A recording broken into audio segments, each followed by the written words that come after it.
Hello everybody, welcome to Planet FPL. Today's People's Poll. I'm Serge. And I'm James. Runners and riders for People's Poll today. Runners and riders were, and I think a surprise winner, as far as I'm concerned. There were 3 topics in the People's Poll vote. The third topic I couldn't particularly decide on, and then I read a very nice article on AC Milan, first Serie A title win for 11 years, and went, you know what? I think our people might like to hear about that, actually. But that didn't win.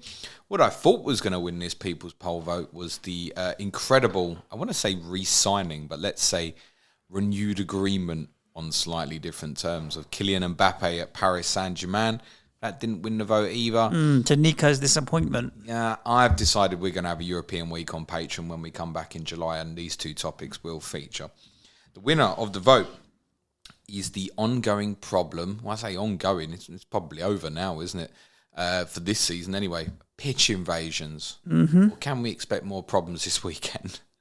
Yeah, I think we can expect more problems. Why? Well, the bigger stadiums like Wembley for the playoff finals and all that, maybe not. Let me ask you, since in fact ever at Wembley, since going back to probably the Scots at Wembley in like the 60s and 70s. There probably hasn't been any invasions. When was the last time you had a big pitch invasion at I Wembley? think there, and I think Champions League final and stuff, I think they're probably policed a lot more intensely, so there's less chance of that happening. Hang on. Police better? What, Wembley? England, Italy, Euro 2020 final? No, it was not policed well. No, but there was one idiot who got on the pitch, but it was not a pitch invasion. No. Do you think if England had won, there would have been? People have spoken about that. I think... Possibly. I forget the name of the guy who did the report on what happened that day. But I think he said that basically there was supposedly about 10,000 outside the ground were waiting to storm into Wembley again if England won and stuff. But no one did go on the pitch. No, there was the article in... did he work for The Sun or the Daily Mail? One of the shit newspapers. A few weeks ago where he went undercover. This young chap went undercover with the company that the security for Wembley was outsourced to and managed to get a job as a steward without any background checks. They didn't complete them properly. Bullshit training, just turned up. Like it was just a shambles in terms of the stewarding and the training and that kind of thing at Wembley. And I don't think it's gotten any better. So yeah, I agree. Yeah, it's poor. There could have been a pitch invasion. You know, the stewards and the police, doesn't matter how many of them are not going to be able to stop all the fans from getting on the pitch if they want it. Go on, a general question. Why has there never been a pitch invasion at Wembley? Because what we've obviously seen over the last couple of weeks particularly is large en masse pitch invasions from groups of supporters in almost nearly all of the occasions celebrating something. You got a situation there where, say, England beat Denmark in the semi-final, and you're celebrating a semi-final win to get into a final. Why didn't it happen at Wembley? I'm not sure. Why is it after playoff finals or FA Cup finals? Why doesn't it happen at Wembley? Right, give me examples of where it's happened. So very recently, we've obviously had Goodison Park, Everton, Yep. after their victory against Crystal Frankfurt Palace. against us. Frankfurt against you in Europe. So it's not just necessarily just a completely English problem, but we're obviously focusing on that a lot here. We've had very recently in basically all the playoff semi-finals.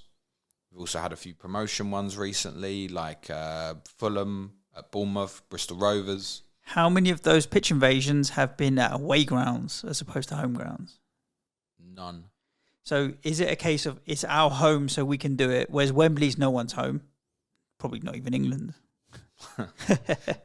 Another podcast for another day. Podcast. Is it a case of when you're at your own home, you feel like you can do it? Do what you I want. don't, and obviously the volume of fans that you'd have is very different. You're easily at home going to outnumber the opposition fans, right? 8-1, 7-1, whatever it might be. So perhaps I think it's a case of at Wembley, you're not at your own home, so you don't misbehave as much. So you're in your own homes, you can trash it. They don't trash it though, do they? Just feel like this is our place. We belong here. We can do what we like here. What's your experience of pitch invasions? Zero. None. No. So you weren't there that day when you lost to Burnley and... What, the guy ran on with the flag? Yeah. But that wasn't a pitch invasion. No, I know, but there were a few others trying to get in and they were obviously trying to... No. In that case, they were trying to obviously get to Golden Sunderland and stuff. No. So you weren't there? No. There's only one time where you know Saracens Rugby Club?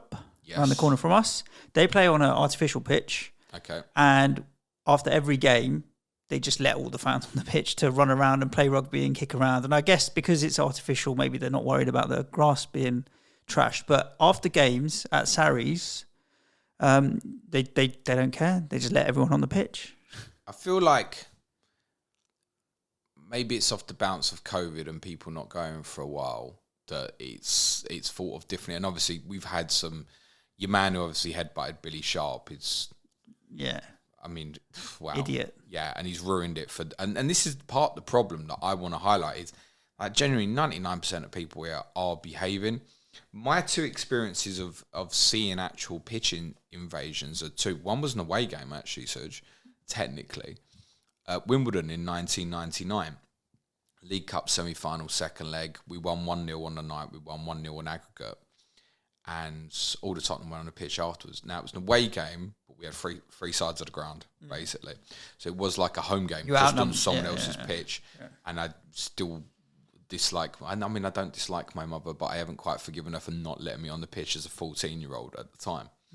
But my other experience was obviously the final game at White Hart Lane against Manchester United. Yeah, different. And in the build-up to that, the patrons who've listened to obviously my audiobook and stuff, it was quite emotional in terms of final game and all that kind of thing. A pitch invasion never went through my mind. And it never went through my mind because in going to Tottenham for nearly 30 years, I'd never seen one at Tottenham. So when it happened at the end, and very clearly on that occasion, all the security at Tottenham, I believe, let it happen. For me, it was probably the best thing I'd ever seen at White Hart Lane. To see fans celebrating and enjoying themselves on the pitch. And that wasn't celebrating a top four finish or a trophy or anything. I was celebrating the history of White Hart Lane, right? And nobody said anything bad about it. It went on a little bit long in terms of when they get the players back on the pitch and have the closing ceremony to the stadium and stuff. Like, it went on too long. But like when it happened, it was like, oh my God, this is the best thing I've ever seen. And looking online, listening to particularly Everton fans speaking about being at Goodison last week, and they've obviously had a far more difficult season than what they'd have anticipated. Like if you said to an Everton fan 9 months ago, yeah, you're going to win your final home game and you're guaranteed a worse position of 16th and you're going to celebrate on the pitch, they'd have laughed at you. But the way the financials and the season's gone, and obviously the way the game happened on that night, going 2-0 down as well, it's an outpouring of emotion. Unfortunately, there's a couple of idiots by ruining it by wanting to go and antagonising opposition players and stuff. I think my question to you would be, is it that just we notice more now, or did this never happen in the past?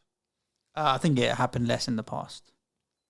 Is it but is it possibly now because people are going on pitches and they've got mobile phones and whatnots and posting shit on social media that we're more aware and there's more cameras? So, for example, if you take the Vieira incident where he shouldn't have done it, but I can understand it. He's lashed back out. Fuck it, let him do it. Well, if you give, you should be able to get. My take on it is someone's basically gone into his place of work and threatened him. Yeah, I think if you're willing to give it tough shit, you got to take it. And none of this turn the other cheek There's shit. no punishment on Vieira, and I don't believe there should be any. Agreed. But in any case, there's more cameras in the ground. One camera picked up the footage of it like a good half hour after the final whistle and stuff. Those guys shouldn't be on the pitch. But maybe it wouldn't have got seen 15, 20 years ago as part of what I'm saying. So was this always a problem when we had pitch invasions? Or is it just now it's more obvious? I think it's probably a bit more obvious, but I don't think there was as many in the past. But what's the point? Like, once you're on the pitch, what do? You just stand there. All right, I'm on the pitch now. Like, what's the point of being on the pitch? I think it's closer to the fans, players. Sorry, what's the point? Once you're like all on there, stuff. I mean, to be honest, referring back to that day at Tottenham, I was up a tier behind the goal, so I couldn't get on the pitch. If I'd have been lower tier, I'd have gone on the pitch 100%. It's like once in a lifetime opportunity to go on. Can you not go down and then access it back through? At the current stadium, you would be able to do that. Yeah, we can. As I sit up a tier, but if I wanted to go lower tier after the game or whatever, I can just walk through. But very clearly, obviously, at our last home game against Burnley, there was nothing to run on the pitch for, but the security was extremely tight. And obviously I was at Norwich on Sunday. So if anybody did get clever, I mean, they basically had 2 lines of stewards and a line of police on the perimeter of the pitch for the last 10 minutes in case any Tottenham fans thought, I want to get on the pitch and stuff. There was no way any Tottenham, and again, it's an away game. There was no way that was going to happen at White Hart Lane. Many people who go to regular home games are probably used to the sight at certain stadiums where you get kind of the stewards come out like 5 minutes before the end. They kind of walk around the perimeter and stuff, and it's almost like a don't even think about it. We're on it here and stuff. That obviously doesn't happen everywhere, and of course, not every club can afford to police games in the lower divisions the way some of the top clubs can and stuff, right? I mean, the figures for actually policing football matches are pretty high. I think they'll surprise a lot of people. How much the police get paid to be there. They charge. And so they should, I think, as well, to be fair. I don't know if this is controversial. I don't know if you want to talk about this or not, but one of the incidents that happened last week was at Port Vale, where certain Swindon players, after the final whistle, were both physically and verbally abused, and that's a common theme that also happened in Northampton's playoff semi-final with Mansfield as well. The Swindon manager, Ben Garner, said after the game, I don't know where we're going to as a country, but it's absolutely disgusting. Why do you think he said that? Is it also because of COVID and what's happening in terms of in Westminster and stuff, that there's a lot of frustration up and down this country at the moment? Is that adding to the problem? So I pause as an answer because I think it's a problem not just here but around the world. Okay. We're becoming very polarized as people, as society, where you're either one side or the other. And we're no longer in a position where we can see the other's point of view or kind of sit in the middle and take a more balanced approach to things. So you're either Tory or you're Labour. And if you're Tory, then everything Labour does is wrong. And if you're Labour, everything Tory does is wrong. Same goes with Democrats and Republicans in America. You're either one side of an argument or the other. And the way that we're going as a society all around the world is a them and us mentality, is building and building and building in so many different things. And I think I don't know whether he's implying that, but I think that's what I would read into it, and that's what I think is part of the problem. That there's no ability to have a sensible debate and see the other's point of view anymore. And that Port Vale versus Swindon game and what have you, like, it's you can't appreciate other people's achievements. This is a big problem, right? For the majority of Arsenal fans, they won't be able to appreciate your achievement getting fourth. But some who are balanced will be like, you know what, Tottenham, to be fair, based on the quality of your squad and how you started the season, that was a hell of an achievement. I'm pleased that you got this into a podcast on a Thursday. But, most won't, right? Yeah. Most Tottenham fans will poke at Arsenal and not accept the angle. And do you know what? Based on how they have been for not getting into Europe for however many years, Aubameyang leaving, who you'd think is their club captain, and all the other shit they've got to, have done really well to get to fifth, right? But people won't be able to look at that. It's either you're shit, we're great, or we're shit, you're great. And that's what he means. There's no ability to have a middle ground. Like if you could tell me that fans will go on a pitch and not antagonise and not get in the face of the opposition and what have you, because I think you're being generous where you say 99% of people are not going to cause trouble. I think with pitch invasions, you get more dickheads because the sensible ones will stay on the stands. No, I disagree with that. If you've got... Well, why are they going on the pitch then? You're going to celebrate with your own players, yeah, fine, but plenty will want to antagonise the opposition. But plenty will. If you've got, let's say, and I don't know the numbers, but let's say at Forest against Sheffield United last week, let's say 4,000 Forest fans went on the pitch. What's 1% of that? 40? Mm-hmm. We're saying 40 people were out of order. Is it that many? I don't know. To be honest with you, I don't know. I think there's plenty that will cause light level trouble, get in the face, say something. They want to behave like idiots, clowns on the pitch.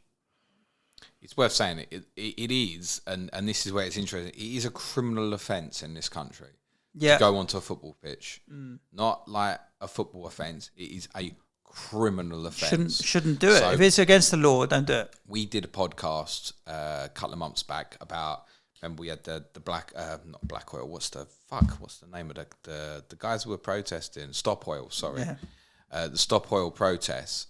And the guy who, remember, obviously tied himself around his throat to the goalpost at Everton, he's got a football banning order. Probably doesn't give a shit about football, right? He's preaching for something different. He's got a football banning order. So if you're wondering why it stopped, all these guys who did it got football banning orders, right? Yeah. That means, so you get football banning order and you found, what's that? So depending on the severity of what happens, you're basically looking at a minimum of 3-year ban from football. And in certain cases where it's a particular club involved, for example, you may be banned from the town centre on days of the game, etc. And if you breach the terms of whatever your football banning order is, you are looking at 6 months prison minimum. So there are things out there to stop people trying to do these things. So if you take, again, there was an incident at Forest in the Cup this year, wasn't there, with a Leicester City fan came on the pitch from an away end and went for the Forest players, didn't he? He got a football ban order. He also got a little bit of jail time as well, I believe. He's one individual. There are hundreds of these football ban orders get brought out every year. But they're what they want to do at the moment, reading into certain things, is they're trying to amend certain laws and football ban orders. So there's one thing that keeps getting mentioned in terms of heightened problems in football stadiums this year, and it's cocaine. Yeah. And they want to get it. They want to get it brought in that anybody found in possession of it in a football stadium automatically gets a football banning order.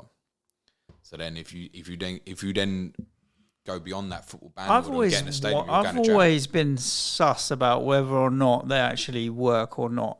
I could easily give a ticket in my name to somebody else with a banning order, unless they get picked up by facial recognition cameras or something. But would you risk it?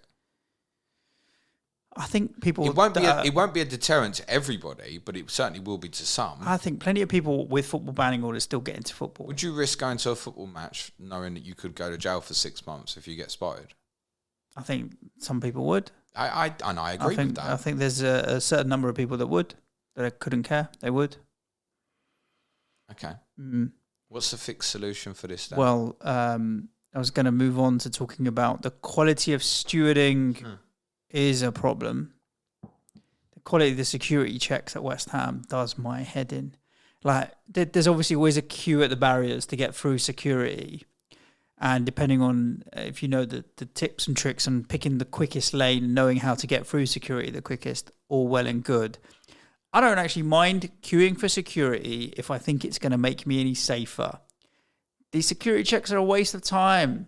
The guy waves his wand up and down, and I've got keys in my pocket. It beeps. He doesn't ask me what's in my pocket.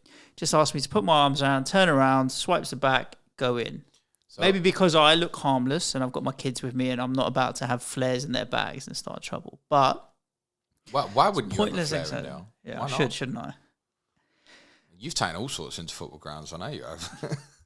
I haven't taken anything illegal. Suj always says to me he hides things in the kids' bag because it never gets checked. Snacks. It's like water bottles is the one. They always make you take the cap off the water bottle or the soft drinks, whereas in the kids' bag, take in whatever you like.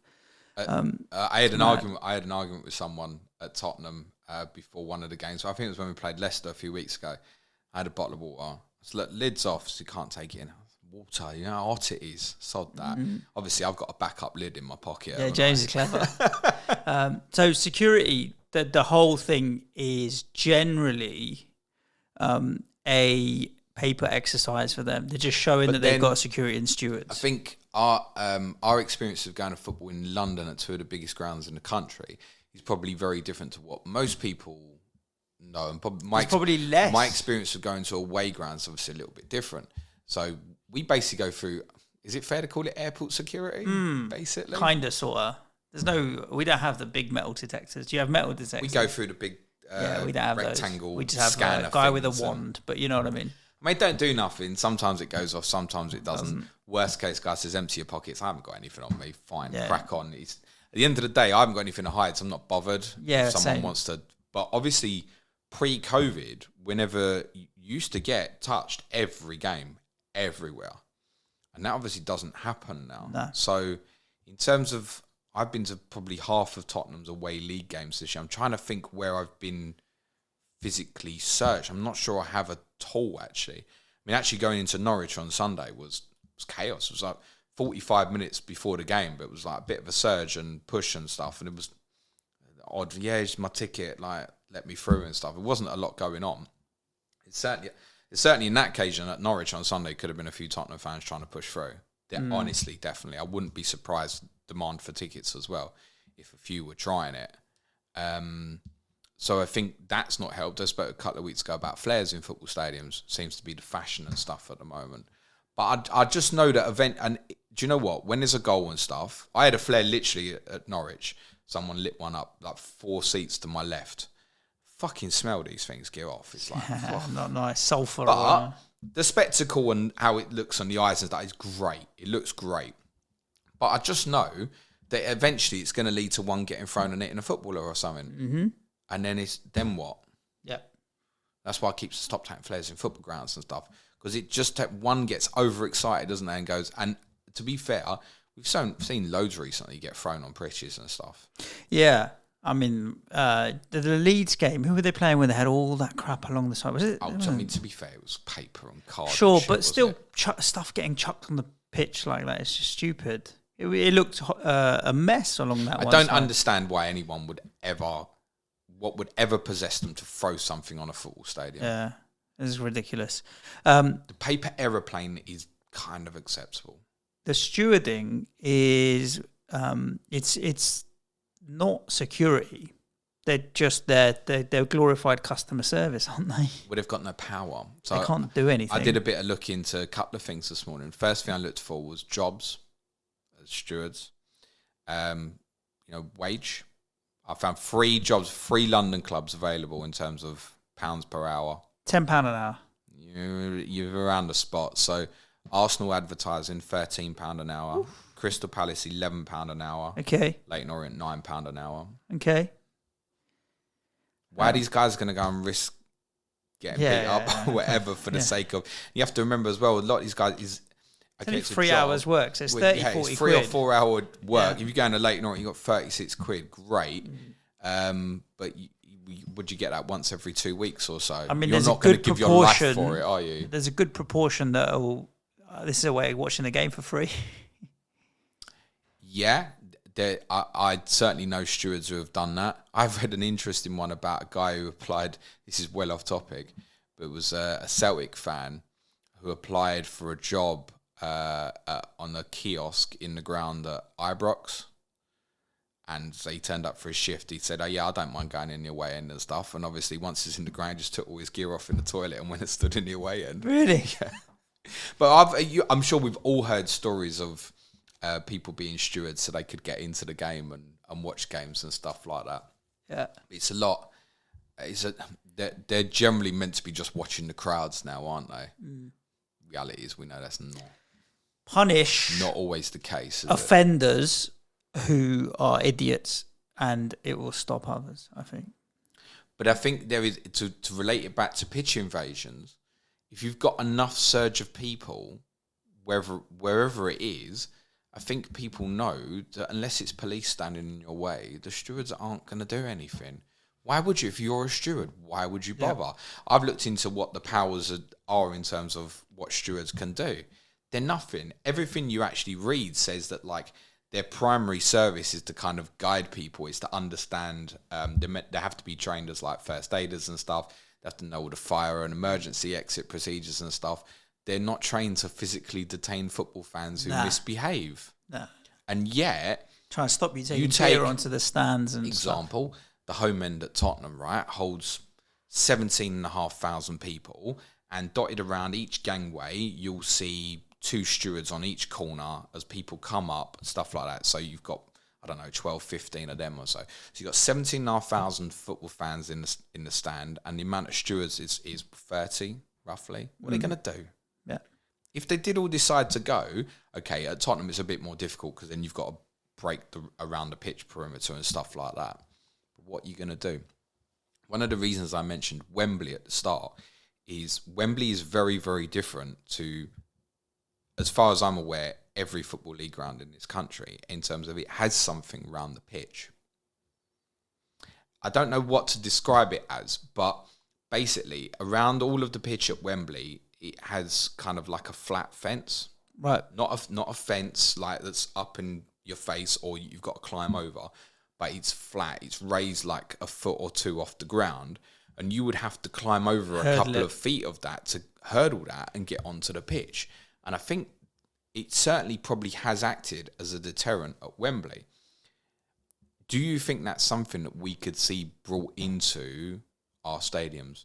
And I must repeat, this is not fencing in terms of blocking people's view or climbing over. We are never going to go back to the dark days of Hillsborough and stuff like that. We could, you couldn't. We got plenty of space around our pitch. I mean, yours could go on for 20 feet, couldn't it, to be honest? I think anything like that would help. Anything that's a physical deterrent would help.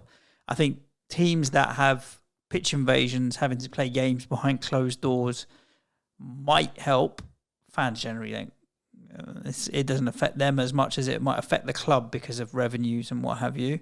But it might help. If you have a pitch invasion at your ground, automatic 3 games behind closed doors, I think should be a punishment and encourage clubs to keep fans. But do we think, like in the case of, say, Man City, Everton, clubs who've had pitch invasions recently, do we think they should be punished? Yeah, it's illegal. But how do you stop 10,000 people coming on a pitch, mate? Who's responsible for that? The club. How do you physically stop whoever's that? ground it is. Whoever's responsible for security. But you haven't got enough people for that. They hire more. All right, so going back to, say, cost... Or educate, or whatever they do with the fans. I'm trying to think about our last home game was obviously City, but the thing with that was because of Noble celebration, they had pre-primed everybody. At the end of the game, stay in your seats so we can do the Mark Noble celebration. But there's no reason for you to go on the pitch. There'd have been no reason for West Ham fans to go on the pitch. Nah. If we'd have won the game, people might have been more tempted. If you'd won the league, you're going on the pitch. Has that happened everywhere that people have won the league? Like I'm trying to think. Like I can't think of pitch invasions at Old Trafford or Anfield, for example, or the Emirates. Or in Stamford Bridge, I don't think either. So, no. It doesn't always happen. There are certain places where, for whatever reason, it hasn't happened. No, I can't think of... The only pitch invasion I can think of at Old Trafford was when they broke into the stadium during COVID, wasn't it? It's the only time I can think. I can't think at Stamford Bridge. I can't even at the old Highbury when Arsenal had won the title there. I can't remember them on the pitch. So maybe it is a club problem then. But it happened in basically every playoff semi-final. I think a lot of that is down to how much can they afford in terms of police stewarding. So average cost for police of a Premier League game, the FSA, Football Supporters Association study from the 17-18 season, average cost of police in a Premier League game is £11,000. Now, considering in terms of we're talking about an average here, at the time you've had like Bournemouth in the Premier League and stuff like that, right? So 11,000 is not crazy. I thought you were going to be closer to 30, 40,000, if not more. The game that cost the most that season was, have a guess? North London Derby. No, it wasn't. It was Tottenham. Okay. It was Tottenham West Ham at Wembley. Right. It cost the most. Cost the police nearly £150,000. So it cost Tottenham 150,000. So, but then imagine in lower leagues, you've still got something. We were speaking about Sunderland the other day. Yeah, 48,000. I don't not got 48,000 in the ground every week, but far bigger football club than a Bournemouth, for example, or at least you can say they've got 4 times the amount of people that are available to go. The cost of policing Sunderland, who perhaps would, let's say Sunderland are going to play Middlesbrough next year, the cost of policing Sunderland against Middlesbrough is going to cost a lot more than, say, I don't know, Bournemouth against Leicester, whatever, right? It is. Yep. So, but then you're not... If Sunderland played Middlesbrough in the playoff semi-finals next year, the cost of that would be absolutely massive. It would be close to one of the biggest policing games of the season, for example. But they're not probably... I mean, should the championship clubs have to pay in the same way as the Premier League? The ticket prices are less, and I get that. So the revenue, it should be in comparison to the revenue they can make from the game, for sure. Yeah, it's difficult. I'm surprised it was as low as 11,000, really, the average. I thought it would have been more towards the 30, 40, like I said, but at the Premier League level. What we haven't seen, to the extent in this country yet, and I think this is the fear, was like what happened in Ligue 1 at the start of the season in August. Remember the Payet incident in Nice, between Nice and Marseille, where the game got abandoned, where they were throwing stuff at Payet. He stupidly threw something back, didn't he? Then they all poured on the pitch. A couple of hundred Nice got on the pitch and stuff. Game got abandoned. They're all trying to fight each other. But that's fighting. They're there for a fight. But then that Forest fan on Billy Sharp, like, what goes through your mind? It's mindless, isn't it? So I think the scary bit, and you're hearing people talk about this more and more, the theory is coming where, I mean, that on Billy Sharp, he doesn't even see the bloke coming. What's to say he wouldn't have fallen backwards and crashed his head? And Yep. Or what's to say, you talked about security of getting things in the football stadium. We mentioned flares. Someone wants to walk in with a knife or something. That's the frightening prospect, isn't it? That's what scares people. And I think, as much as I think, like, pitch invasions, when done correctly, can look, in terms of the spectacle, can look magnificent. I think, unfortunately, because of what's happened since COVID, it can't happen. Because football stadia security is not what it was, say, go back to after the bombings in Paris. When that happened, when France played Germany, the bombings outside Stade de France, like, you couldn't get in the football stadium inside 10 minutes, basically, because of queues and the way you were going to get checked and stuff. He's actually gone back lax to probably how it was in, say, the noughties. Yeah. And that means, in terms of the security and safety we have to provide to the workers on a football pitch, like, we can't have that where what's happened with Vieira and Billy Sharp and stuff like that. I think there's too many people too scared that it's going to take one idiot and it's going to ruin it for everyone. Also, don't want to see things like, I think tarpaulin's what they call it. Where they put it over, like, the third. People talking about, say, clubs who have had it repetitively. Blocking out the lower. Block the first few rows and stuff. Who wants to see that? No, that's not great. That's not great for the spectacle. Nah. That's worse than the pitch invasion Blocking and stuff. So I think, fire. unfortunately, we might have to. I mean, that's probably what's going to happen in the playoff semi-finals next year. I think. Yeah. Every single one it happened, where they'll have to do something like that. But I still don't even know at somewhere like Port Vale, where if they're going to be able to have the security in place to afford to stop that sort of thing happening. The priority has to be with the players. Yeah. In protecting them. Of course. I'd be interested, listeners, in your opinions. Obviously, a lot of you go to lower league clubs and clubs all around the country and overseas as well. So jump on Twitter at Planet FPL Pod, where the podcast is tweeted. Let us know what your thoughts are, and obviously in the comments on YouTube as well. You mentioning... if someone can tell me what that thing is around Wembley that they call it, I don't know what to describe it as other than fencing. If you're an engineer, architect, stadium designer, like Forest and Huddersfield play each other on Sunday, there won't be a pitch invasion. I can almost guarantee it. Your story about the front three rows being tarpaulin reminded me of a funny story that we can end the pod with. Go on. 50 Cent once. Did you know 50 Cent had beef with Ja Rule? The two rappers, if you say so, hated each other. My dad's just turned off. So, does he listen? Nice. No.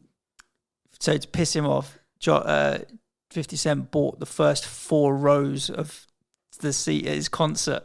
The Ja Rule came out to a concert. The first 4 rows were empty because 50 Cent had bought all of the seats. He said he spent about $2,500. The people in row 5 not thinking, I'm going to go in row 1. What's going on here? But he'd bought the front row, front 4 rows, and Ja Rule came out to empty front 4 rows at his concert when they were beefing. Yeah, that's a good way of getting to someone. Is this meant to be a funny story? It is funny, right? If you're thinking about all the dumb things to, what am I going to do to wind this guy up? Fuck it, I'll buy the front 4 rows at his concert, and he'll come out to empty concert. You'd be a bit confused, wouldn't you, if you're coming out thinking, yeah, concert time, and where is everybody? Maybe you just think it's a security thing. Yeah, probably not. But there we go. Do let us know in the comments what your thoughts are around solutions as well to solving this problem. And tomorrow, Ask James live stream. Do you know what time? I'll be 12 o'clock. midday on youtube.com/Planet FPL. We'll see you then. Stay safe. Ciao for now. Thanks, everyone. Be nice to each other. Cue music, please, man child.